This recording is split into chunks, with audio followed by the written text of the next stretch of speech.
Hello friends, இன்னைக்கு நம்ம கோயிலெல்லாம் கிடைக்கக்கூடிய புளியோதரை தாங்க வீட்டிலே ரொம்ப ஈஸியாக எப்படி செய்கிறதுன்னு பார்க்க போகிறோம்.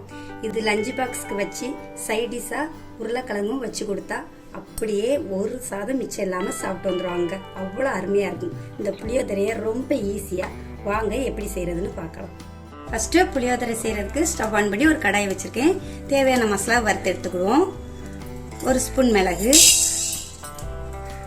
ஒரு ஸ்பூன் முழு மல்லி, ஒரு ஸ்பூன் உளுந்தம்பருப்பு, ஒரு ஸ்பூன் கடலைப்பருப்பு, ஒரு ஸ்பூன் கடுகு, ஒரு ஸ்பூன் சீரகம், ஒரு ஸ்பூன் எள்ளு,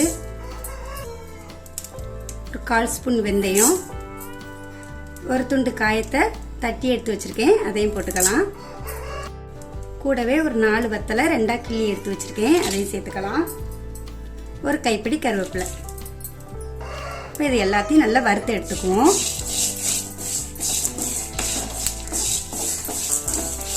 இப்படி வறுத்து செய்கிறப்போ புளியோதரை வந்து ரொம்ப டேஸ்டாக இருக்கும்.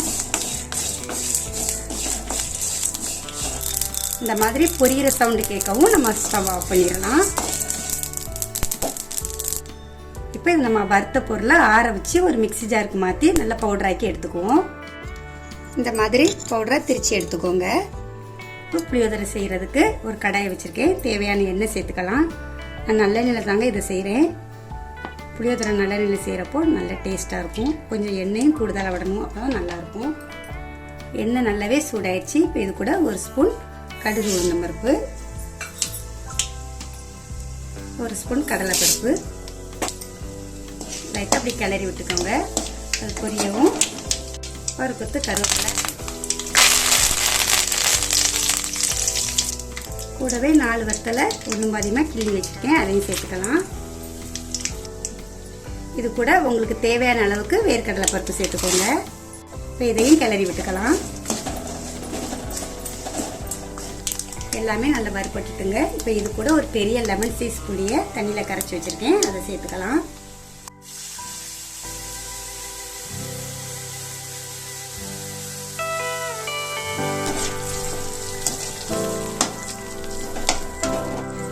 இது கூடவே ஒரு ஸ்பூன் விளக்கெண்ணெய் சேர்த்துக்கலாங்க. விளக்கெண்ணெய் சேர்க்குறப்போ நல்ல ஒரு பிசுபிசுப்பு தன்மையோட புளியோதரை நல்ல ஒரு டேஸ்ட்டும் கிடைக்கும். இப்போ இது கூட ஒரு 1/4 ஸ்பூன் மஞ்சள் தூள் சேர்த்துக்கலாம்.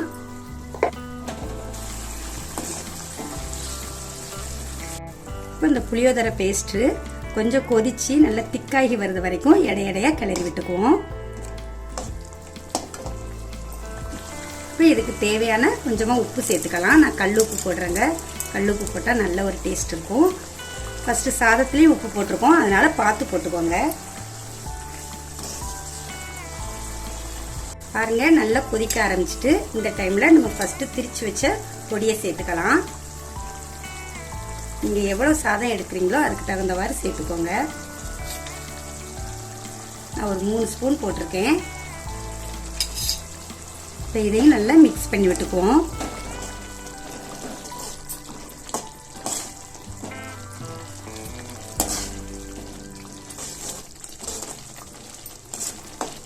லைட்டாக 1 நிமிஷம் கலர்னா போதுங்க, ஸ்டவ் ஆஃப் பண்ணிடலாம். புளியோதரை பேஸ்ட்டு சூப்பராக ரெடி ஆயிடுச்சுங்க. இப்போ இது கூட நம்ம வடித்து வச்ச சாதத்தை போட்டு கரைச்சிக்குவோம்.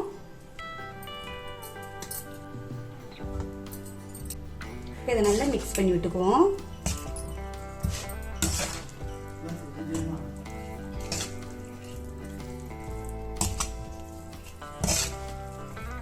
உங்ககிட்ட கட்டி பெருங்காயம் இல்லைன்னா அதுக்கு பதிலாக ஒரு 1/2 டீஸ்பூன் பெருங்காயத்தூள் சேர்த்துக்கோங்க.